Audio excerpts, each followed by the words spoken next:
Another here today. Today I'm going to show you how to enable JavaScript in the cookies.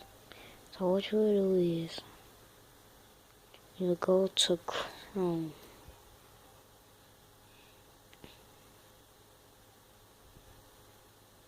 Then once you open up Chrome, you'll go here, right here,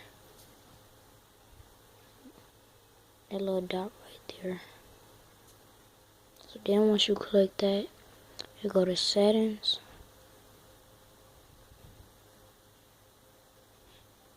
Once you go to settings, you will go to site settings. It's at advanced. You'll go to site settings right here. Then after that, you will see all the things that are blocked or enabled. Here's cookies right here.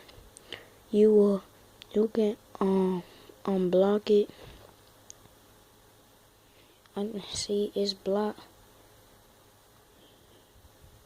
You could turn it back on.